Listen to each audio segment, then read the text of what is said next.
Hello guys, commerce ലോഗ്സിൻ്റെ പുതിയൊരു ക്ലാസ്സിലേക്ക് സ്വാഗതം. നമ്മളിന്ന് ഡിസ്കസ് ചെയ്യുന്നത് features, advantages and limitations of marginal costing ആണ്. Firstly features. First point, it ascertain impact of variable cost on volume of output. ഔട്ട്പുട്ടിൻ്റെ വോളിയത്തിന്മേൽ variable cost ഉണ്ടാക്കുന്ന ഒരു ഇമ്പാക്റ്റ്, അത് കണ്ടുപിടിക്കാൻ സഹായിക്കുന്ന കോസ്റ്റിംഗ് ആണ് മാർജിനൽ കോസ്റ്റിംഗ്. ഇപ്പോൾ 1000 യൂണിറ്റ്സ് പ്രൊഡ്യൂസ് ചെയ്യുമ്പം എത്രയാണ് വേരിയബിൾ കോസ്റ്റ് എന്നും അത് 2000 കൂട്ടിയാൽ എത്രയാകും വേരിയബിൾ കോസ്റ്റ് എന്നും നമുക്ക് അങ്ങനെ ഒരു ഇമ്പാക്റ്റ് കമ്പയർ ചെയ്ത് തന്നെ കണ്ടുപിടിക്കാനായിട്ട് മാർജിനൽ കോസ്റ്റിങ്ങിൽ പറ്റും. Second point, marginal costing classify all cost into fixed and variable. എല്ലാ കോസ്റ്റിനെയും ഫിക്സഡ് ആൻഡ് വേരിയബിൾ എന്ന് ക്ലാസിഫൈ ചെയ്യുന്നുണ്ട്. മാർജിനൽ കോസ്റ്റിങ്ങിൻ്റെ ഒരു ഇമ്പോർട്ടൻറ്റ് ഫീച്ചറാണ് കോസ്റ്റിനെ രണ്ടായി ക്ലാസിഫൈ ചെയ്യുന്നു. ഓക്കെ, അടുത്ത് variable cost alone are charge to production. Variable cost മാത്രമേ നമ്മൾ പ്രൊഡക്ഷൻ കോസ്റ്റിലോട്ട് ചാർജ് ചെയ്യുന്നുള്ളൂ എന്നുള്ളതും മാർജിനൽ കോസ്റ്റിങ്ങിൻ്റെ ഒരു ഫീച്ചറാണ്.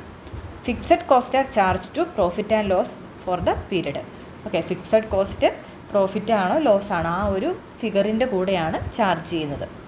Profitability of product is based on contribution made available by each product. ഒരു പ്രൊഡക്റ്റിൻ്റെ പ്രോഫിറ്റബിലിറ്റി എന്തിനെ ബേസ് ചെയ്തിട്ടാണ്? കോൺട്രിബ്യൂഷനെ ബേസ് ചെയ്തിട്ട്. കോൺട്രിബ്യൂഷൻ എന്താണ്?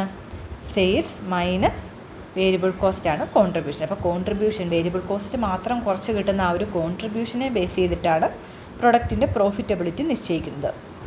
അപ്പോൾ ഇത്രയൊക്കെയാണ് important features of marginal costing. Marginal costing എന്ന് പറയുമ്പോൾ തന്നെ മാർജിനൽ കോസ്റ്റ് മാത്രമേ പ്രൊഡക്റ്റിലോട്ട് ചാർജ് ചെയ്യുന്നുള്ളൂ. അങ്ങനെയാണെങ്കിൽ എല്ലാ കോസ്റ്റിനെയും ഫിക്സഡ് ആൻഡ് മാർജിനൽ അങ്ങനെ രണ്ടായിട്ട് ക്ലാസിഫൈ ചെയ്തിരിക്കണം. ഇനി ഫിക്സഡ് കോസ്റ്റിനെ നമ്മൾ എന്തിലോട്ടാണ് ചാർജ് ചെയ്യുന്നത്? P&L അക്കൗണ്ടിലോട്ടാണ്. പിന്നെ മാർജിനൽ കോസ്റ്റിങ്ങിൽ ആ ഒരു മാർജിനൽ കോസ്റ്റ് വോളിയം ഓഫ് ഔട്ട്പുട്ടിനനുസരിച്ച് എങ്ങനെ മാറുന്നു എന്നുള്ളത് നമുക്ക് അസർട്ടൈൻ ചെയ്യാനായിട്ട് പറ്റും. കോൺട്രിബ്യൂഷനെ ബേസ് ചെയ്തിട്ടാണ് പ്രോഫിറ്റബിലിറ്റി കണ്ടുപിടിക്കുന്നത്. അടുത്ത advantages of marginal costing. It is simple to understand and easy to operate as it does not involve allocation, apportionment and absorption of fixed cost. നമ്മൾ ആക്ടിവിറ്റി ബേസ്ഡ് കോസ്റ്റിങ്ങിലൊക്കെ കണ്ടു, ഓരോ ആക്ടിവിറ്റിയുടെ ബേസ് അനുസരിച്ചിട്ട് നമ്മൾ ഫിക്സഡ് ആയിട്ട് വരുന്ന കോസ്റ്റ്, ഡിവൈഡ് ചെയ്യാൻ പറ്റാത്ത കോസ്റ്റിനെയും divide ചെയ്ത് കൊടുക്കുന്നതായിട്ട് നമ്മൾ കണ്ടു. മാർജിനൽ കോസ്റ്റിങ്ങിൽ അങ്ങനെ ഒരു ഡിവിഷൻ അഥവാ അപ്പോർഷൻമെൻറ്റ് നടക്കുന്നില്ല.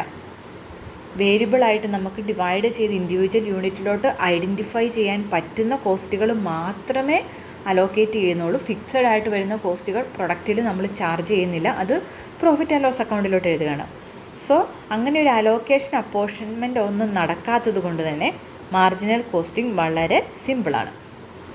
Second advantage, the valuation of closing stock under marginal costing is done at marginal cost and thus prevents the illogical carry forward of fixed cost of one period to the next period as part of value of closing stock. Closing stock നമ്മൾ marginal costing ആണ് ഉപയോഗിക്കുന്നതെങ്കിൽ marginal കോസ്റ്റിലാണ് value ചെയ്യുന്നത്. So സാധാരണ ഒരു costing ആണെങ്കിൽ variable plus fixed cost രണ്ടും കൂടെ കൂടിയ ഒരു വാല്യൂവിലായിരിക്കും ക്ലോസിംഗ് സ്റ്റോക്ക് നമ്മൾ അടുത്ത വർഷത്തോട്ട് ട്രാൻസ്ഫർ ചെയ്യുന്നത്. മാർജിനൽ കോസ്റ്റിംഗ് ആണെങ്കിൽ നമ്മൾ വേരിയബിൾ കോസ്റ്റ് മാത്രമേ ട്രാൻസ്ഫർ ചെയ്യുന്നുള്ളൂ. അതനുസരിച്ച് ഒരു വർഷത്തെ ഫിക്സഡ് കോസ്റ്റ് അടുത്ത വർഷത്തെ ഫിക്സഡ് കോസ്റ്റിലോട്ട് ട്രാൻസ്ഫർ ചെയ്യുന്ന ആ ഒരു പ്രവണത ഒഴിവാക്കാനായി പറ്റും. അടുത്തൊരു അഡ്വാൻറ്റേജ് ആണ് flexibility in pricing decision. Pricing ഡിസിഷൻസിൽ ഫ്ലെക്സിബിലിറ്റി ഉണ്ട്. കാരണം ഒരു യൂണിറ്റിന് എത്ര ചിലവാകുമെന്ന് നമുക്ക് കറക്റ്റായിട്ട് മാർജിനൽ കോസ്റ്റിങ്ങിലൂടെ കണ്ടുപിടിക്കാനായിട്ട് പറ്റും. സോ ആ ഒരു പ്രൊഡക്റ്റിന് എത്ര രൂപ ചാർജ് ചെയ്താൽ നമുക്ക് പ്രോഫിറ്റ് കിട്ടുമെന്നും നമുക്ക് എളുപ്പത്തിൽ തന്നെ കണ്ടുപിടിക്കാനായിട്ട് പറ്റും. അതുപോലെ തന്നെ നമ്മൾ 1000 യൂണിറ്റ് നല്ല ഡിമാൻഡുള്ളപ്പോൾ 1000 യൂണിറ്റ്സ് പ്രൊഡ്യൂസ് ചെയ്യുമ്പം എത്രയാണ് പ്രൈസ് ചാർജ് ചെയ്യേണ്ടതെന്നും അതുപോലെ 500 യൂണിറ്റിലോട്ട് നമ്മുടെ പ്രൊഡക്ഷൻ കുറയുമ്പോൾ എത്രയാണ് പ്രൈസ് ചാർജ് ചെയ്യേണ്ടതെന്നും ഒക്കെ ഒറ്റ അക്കൗണ്ട്സിലൂടെ തന്നെ നമുക്ക് മനസ്സിലാക്കാൻ പറ്റും. പ്രൈസിങ് ഡിസിഷനിൽ ഫ്ലെക്സിബിലിറ്റി കൊണ്ടുവരാനായിട്ട് മാർജിനൽ കോസ്റ്റിങ്ങിൽ പറ്റും. അതുപോലെ പ്രോഫിറ്റ് പ്ലാനിങ്, കൃത്യമായിട്ട് പ്രൈസ് നമുക്ക് കണ്ടുപിടിക്കാൻ പറ്റും. ഒരു യൂണിറ്റിന് എത്രയാണ് ചിലവെന്ന് നമുക്ക് കണ്ടുപിടിക്കാൻ പറ്റും. അപ്പം അങ്ങനെ കണ്ടുപിടിക്കുന്നതിലൂടെ നമുക്ക് കൂടുതൽ ആക്യുറേറ്റ് ആയിട്ട് പ്രോഫിറ്റ് പ്ലാൻ ചെയ്യാനായിട്ട് പറ്റും. അതുപോലെ helps determine break even point. പ്രോഫിറ്റും ഇല്ല ലോസും ഇല്ലാത്തൊരു പോയിൻ്റാണ് ബ്രേക്ക് ഈവൻ പോയിൻറ്റ്. നമ്മൾ അടുത്ത ക്ലാസ്സുകളിൽ പഠിക്കും. അത് ഡിറ്റർമൈൻ ചെയ്യാനായിട്ട് മാർജിനൽ കോസ്റ്റിംഗ് സഹായിക്കും. Effective decision making, marginal costing എഫക്റ്റീവായിട്ടുള്ള ഡിസിഷൻ മേക്കിങ്ങിന് സഹായിക്കും.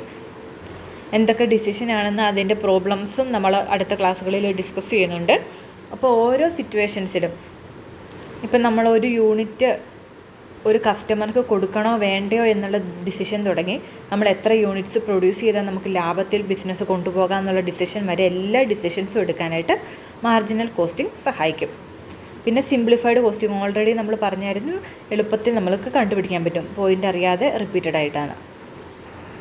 കോസ്റ്റ് കൺട്രോൾ എന്ന് പറയുമ്പോൾ നമ്മൾ കൂടുതൽ ക്ലിയർ ആയിട്ട് പറയുവാണെങ്കിൽ ഷോർട്ട് ടേമിൽ ചെറിയ പീരീഡിലോട്ടുള്ള കോസ്റ്റ് കൺട്രോളിന് മാർജിനൽ കോസ്റ്റിംഗ് വളരെ ഇമ്പോർട്ടൻ്റ് ആണ്. കാരണം ഒരു ചെറിയൊരു കാലയളവിലോട്ട് 1 ഇയറിലോട്ടൊക്കെ നമുക്ക് മാർജിനൽ കോസ്റ്റ് മാത്രമേ കൺട്രോൾ ചെയ്യാൻ പറ്റുള്ളൂ. സോ എല്ലാ കോസ്റ്റിനെയും ഫിക്സഡ് നിന്ന് മാർജിനിൽ നിന്ന് ഡിവൈഡ് ചെയ്ത് മാർജിനൽ കോസ്റ്റ് കൃത്യമായി അറിയാമെങ്കിൽ മാത്രമല്ലേ നമുക്ക് മാർജിനൽ കോസ്റ്റിനെ കൺട്രോൾ ചെയ്യാനായിട്ട് പറ്റുള്ളൂ. സോ കോസ്റ്റ് കൺട്രോളിനും മാർജിനൽ കോസ്റ്റിംഗ് സഹായിക്കുന്നു. അത് കഴിഞ്ഞിട്ട് അടുത്ത പോയിൻ്റാണ് പെർഫോമൻസ് ഇവാലുവേഷൻ. പെർഫോമൻസ് എങ്ങനെയുണ്ടെന്ന് പല ഡിപ്പാർട്ട്മെൻറ്റിൻ്റെ പെർഫോമൻസ് അല്ലെങ്കിൽ പല ഡിപ്പാർട്ട്മെൻറ്റിൻ്റെ പെർഫോമൻസ് കമ്പയർ ചെയ്യാനായിട്ട് അങ്ങനെയുള്ള കാര്യങ്ങൾക്ക് നമുക്ക് മാർജിനൽ കോസ്റ്റിംഗ് ഉപയോഗിക്കാം. അതുപോലെ മേക്ക് ഓർ ബൈ ഡിസിഷൻ, ഒരുപാട് ഡിസിഷൻസ് എടുക്കാൻ മാർജിനൽ കോസ്റ്റിംഗ് സഹായിക്കുന്നെന്ന് പറഞ്ഞിരുന്നു. അതിലൊരു ഡിസിഷനാണ് മേക്ക് ഓർ ബൈ ഡിസിഷൻ. ഒരു ഐറ്റം നമ്മൾ ഉണ്ടാക്കണോ അഥവാ പുറമേ നിന്ന് വാങ്ങിച്ചിട്ട് മറിച്ച് വിൽക്കണോ, അങ്ങനെ മേക്ക് ചെയ്യണോ ബൈ ചെയ്യണോ എന്നുള്ള ഡിസിഷൻ എടുക്കാനായിട്ട് മാർജിനൽ കോസ്റ്റിംഗ് നമ്മളെ സഹായിക്കും. അപ്പോൾ ഒരുപാട് അഡ്വാൻറ്റേജസ് ഉണ്ട്. സിമ്പിളാണ്, ഫ്ലെക്സിബിലിറ്റി ഉണ്ട്, പ്രോഫിറ്റ് പ്ലാനിങ്ങിന് സഹായിക്കും, കോസ്റ്റ് കൺട്രോളിന് സഹായിക്കും, പല ഡിസിഷൻസ് എടുക്കാനായിട്ട്, പെർഫോമൻസ് ഇവാലുവേഷന്, അതുപോലെ തന്നെ കൂടുതൽ ആക്യുറേറ്റ് ആയിട്ട് ഫിക്സഡ് കോസ്റ്റ് അടുത്ത പീരീഡ് അക്കൗണ്ടിങ് പീരീഡിലോട്ടൊന്നും കൊണ്ടുപോകാതെ ഈ വർഷം തന്നെ ഫുള്ളി റൈറ്റ് ഓഫ് ചെയ്യാനായിട്ട്, ക്ലോസിംഗ് സ്റ്റോക്ക് വേരിയബിൾ കോസ്റ്റിൽ മാത്രം ചാർജ് ചെയ്യാനായിട്ടൊക്കെ സഹായിക്കുന്നുണ്ട്. Limitations of marginal costing. Difficult to separate fixed and variable cost. Fixed കോസ്റ്റിനെ വേരിയബിൾ കോസ്റ്റിനെ നമുക്ക് തരം തിരിക്കാനായിട്ട് പാടാണ്. Second, time element is ignored. Time element നമ്മൾ ഇഗ്നോർ ചെയ്യുകയാണ്. ലോങ് ടൈമിലോട്ട് വരുന്ന ഫിക്സഡ് കോസ്റ്റ് ലോങ് ടൈമിലോട്ട് നമുക്ക് കൺട്രോൾ ചെയ്യാനായിട്ട് പറ്റും. അപ്പോൾ ലോങ് ടൈമിലോട്ട് ഫിക്സഡ് കോസ്റ്റ് കൺട്രോൾ ചെയ്താൽ മാത്രമേ നമുക്ക് കൃത്യമായിട്ട് മുന്നോട്ട് ചെയ്യാൻ പറ്റുള്ളൂ.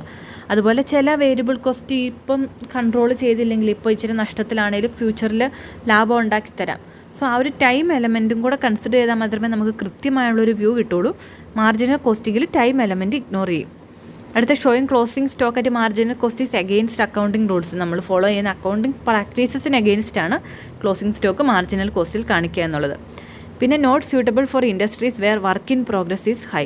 വർക്ക് ഇൻ പ്രോഗ്രസ് ഒരുപാട് ഹൈ ആയിട്ടുള്ള ഇൻഡസ്ട്രീസിലൊന്നും ഇത് സ്യൂട്ടബിൾ അല്ല. കാരണം ഇതെല്ലാം മാർജിനൽ കോസ്റ്റിങ്ങിലാണ് വാല്യൂ ചെയ്യുന്നത്, മാർജിനൽ കോസ്റ്റിംഗ് ടെക്നിക്കാണ് ഉപയോഗിക്കുന്നതെങ്കിൽ. പക്ഷേ ആക്ച്വലി അങ്ങനെയല്ല. നമ്മൾ ഏതെങ്കിലും അതോറിറ്റീസിന്, ഇൻകം ടാക്സ് അതോറിറ്റീസിനോ ഗവൺമെൻറ്റിനൊക്കെ റിപ്പോർട്ട് കൊടുക്കുമ്പോൾ ഫുൾ കോസ്റ്റിൽ നമ്മൾ കാണിക്കണം. സോ ഒരുപാട് വർക്ക് ഇൻ പ്രോഗ്രസ്സും ക്ലോസിംഗ് സ്റ്റോക്കും ഉള്ള കമ്പനികൾക്ക് വേറെ ഒരുപാട് മെത്തേഡ്സ് ആണ് സ്യൂട്ടബിൾ. കാരണം ഫിക്സഡ് എക്സ്പെൻസും കൂടെ വർക്ക് ഇൻ പ്രോഗ്രസ്സിലോട്ട് ആഡ് ചെയ്താൽ മാത്രമേ അവരുടെ ബിസിനസ്സിൽ പ്രോഫിറ്റിലാണെന്ന് അവർക്ക് കാണിക്കാൻ പറ്റുള്ളൂ. മാർജിനൽ കോസ്റ്റ് മാത്രമേ വർക്ക് ഇൻ പ്രോഗ്രസ്സിലുള്ളൂ. ഒരു വർഷം ഉണ്ടാകുന്ന ഫിക്സഡ് കോസ്റ്റ് എല്ലാം ആ വർഷം തന്നെ റൈറ്റ് ഓഫ് ചെയ്യണമെന്നൊക്കെ പറഞ്ഞാൽ അത് ഇങ്ങനെയുള്ള big industry, work in progress high ആയിട്ടുള്ള ഇൻഡസ്ട്രീസിൽ അത് അത്രത്തോളം പ്രാക്ടിക്കലല്ല. അതുപോലെ cannot successfully applied in cost plus contract. Cost plus കോൺട്രാക്ട്സിലും ഇത് സ്യൂട്ടബിൾ അല്ല. കാരണം നമ്മൾ മാർജിനൽ കോസ്റ്റ് മാത്രമേ കോസ്റ്റായിട്ട് എടുക്കുന്നുള്ളൂ. സോ മാർജിനൽ കോസ്റ്റിന് പുറമെ ഒരു ഹൈ എമൗണ്ട് പ്രോഫിറ്റായിട്ട് ചാർജ് ചെയ്താൽ മാത്രമേ കോസ്റ്റ് പ്ലസ് കോൺട്രാക്റ്റിന് ഈ ഒരു മെത്തേഡ് ഉപയോഗിക്കാൻ പറ്റുള്ളൂ. Not suitable for external reporting. നമുക്ക് external bodies, income tax, central government പോലെയുള്ള ബോഡീസിൽ നിന്നും ഇത് അംഗീകാരം തന്നിട്ടില്ല മാർജിനൽ കോസ്റ്റിങ്ങിൻ്റെ റിപ്പോർട്ടിങ്. അതുപോലെ ബോർഡ് മെമ്പേഴ്സിനൊക്കെ റിപ്പോർട്ട് കൊടുക്കുമ്പോഴൊന്നും ഈ ഒരു കോസ്റ്റിംഗ് മെത്തേഡ് നമുക്ക് ഉപയോഗിക്കാൻ പറ്റില്ല. Not suitable for long run. Long റണ്ണിൽ നമുക്ക് ഫിക്സഡ് കോസ്റ്റും വേരിയബിൾ കോസ്റ്റും എല്ലാം കൺട്രോൾ ചെയ്യാനായിട്ട് പറ്റും. അപ്പോൾ ലോങ് റണ്ണിലോട്ട് മാർജിനൽ കോസ്റ്റ് മാത്രം കൺട്രോൾ ചെയ്തിരുന്നാൽ അത് സ്യൂട്ടബിൾ ആവില്ല. അതുപോലെ not suitable for capital intensive industries. Capital intensive industry എന്ന് പറയുമ്പോൾ കൂടുതലും മെഷീനായിരിക്കും. Machine long റണ്ണിലേക്കായിരിക്കും. അപ്പോൾ വാങ്ങിക്കുന്ന ടൈമിൽ ഇച്ചിരി ചിലവ് കുറവാണെങ്കിലും ഇച്ചിരി എക്സ്പെൻസ് കൂടുതലാണെങ്കിലും പിന്നീട് അങ്ങോട്ടത് യൂട്ടിലൈസ് ചെയ്ത് പ്രോഫിറ്റിലോട്ട് ബിസിനസ് വരും. അപ്പോൾ അങ്ങനെയുള്ള ഇൻഡസ്ട്രീസിലൊക്കെ ആ ഒരു വർഷത്തെ ഫിക്സഡ് എക്സ്പെൻസ് ആ വർഷം തന്നെ റൈറ്റ് ഓഫ് ചെയ്യുന്ന ആ ഒരു ടെക്നിക്ക് അത്ര സ്യൂട്ടബിൾ അല്ല. Does not explain reason for increase in production or sale. പ്രൊഡക്ഷനിലും സെയിലും ഒക്കെ വരുന്ന മാറ്റം മാത്രമേ പറയുന്നുള്ളൂ. അതിൻ്റെ റീസൺ എന്തുകൊണ്ട് ഇങ്ങനെ പ്രൊഡക്ഷൻ കൂടി അല്ലെങ്കിൽ എന്തുകൊണ്ട് സെയിൽ കൂടി എന്നൊന്നും പറയാൻ മാർജിനൽ കോസ്റ്റിങ്ങിന് പറ്റില്ല. പിന്നെ മാർജിനൽ കോസ്റ്റിംഗ് സെയിൽ ഓറിയൻറ്റഡ് ആണ്. എത്ര സെയിൽ നടക്കുന്നു അതനുസരിച്ച് അതിന് എത്ര ചിലവായി, അങ്ങനെ എല്ലാം സെയിലിനെ ബേസ് ചെയ്ത് മാത്രമാണ്. പ്രൊഡക്ഷനെയും കൂടെ ബേസ് ചെയ്താൽ മാത്രമേ നമുക്ക് കൃത്യമായ ഒരു അനാലിസിസ് നടത്താൻ പറ്റുള്ളൂ. പക്ഷേ മാർജിനൽ കോസ്റ്റിംഗ് സെയിൽസിനെ മാത്രം ഓറിയൻറ്റ് ചെയ്തിട്ടുള്ളതാണ്. അപ്പോൾ ഇത്രയൊക്കെയാണ് ലിമിറ്റേഷൻസ് ഓഫ് മാർജിനൽ കോസ്റ്റിംഗ്. എല്ലാവർക്കും ക്ലിയർ ആയെന്ന് വിശ്വസിക്കുന്നു. ഡൗട്ട്സ് ഉണ്ടെങ്കിൽ കമൻറ്റ് ചെയ്യുക.